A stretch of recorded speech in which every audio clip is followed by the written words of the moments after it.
in the United Kingdom, Rishi Sunak, who is particularly popular here for his Indian origin, is battling a series of high-profile resignations, scandals and accusations of incompetence in handling the economy. This in the run-up to the big elections.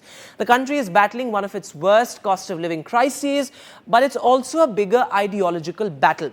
The controversies surrounding Sunak are really impacting his image as a wise politician. In fact, the Conservatives at large, are dealing with 13 years of incumbency, and the rival Labour Party is currently the pollsters' favourite. Now, these elections have ramifications for New Delhi as well.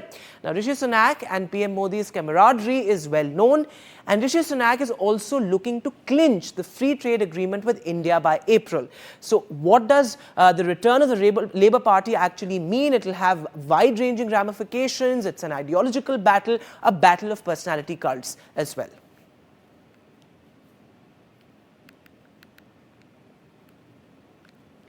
And well, elections not just in the UK but also in the US as well, where there's going to be an interesting battle to watch out for. Will Trump return? That is a big question. Well, joining me now on the broadcast, I'm being joined by Andrew Whitehead, a British journalist. He's joining us live from London. And also with us, Mr. Scott Lucas, somebody who watches the US and the UK very closely. Going across to you, Mr. Whitehead, first. Well, it's going to be an interesting elections in the UK. How high are the stakes for the United Kingdom? The stakes are very high, and I think the likelihood is that there will be a change of government. The Conservatives have been in power for 14 years, and they're deeply divided, unpopular, and they give every impression of being exhausted. So according to the opinion polls, the opposition Labour Party, the centre-left party, is way ahead. And of course, we've got probably about 9 months to go, and a lot can change. But the likelihood is that there will be a change of governing party, and this will make this a particularly landmark election in recent British history. Absolutely, Mr. Whitehead. As you said, these are landmark elections. But just looking at an interesting idea, whether it's the US or, to some extent, the European Union, and even in India, the rise of the far right is a fascinating one. How do you look at that?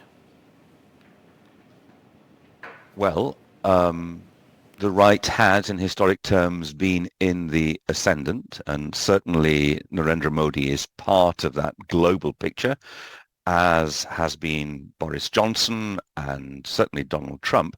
Of course, it's a mixed picture. We have the Democrats governing in America, and there is at least a chance, though it looks as if it's going to be very close, that Joe Biden will win re-election.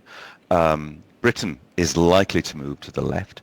Germany has a social democratic government, but then we have hard right parties in power in countries such as Italy.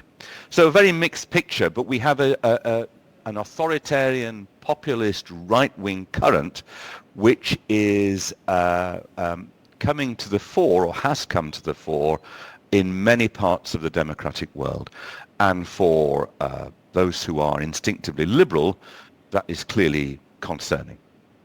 Absolutely, and that rise is really fascinating. But just also looking at the implications for India, well, the Modi-Sunak camaraderie is well known, and also, trade relations have been fairly good between India and the UK in the past couple of years, particularly after Rishi Sunak took over. The Rishi Sunak is also looking to clinch the FTA by April. What could be the implications of the possible return of Rishi Sunak or the comeback of the Labour Party?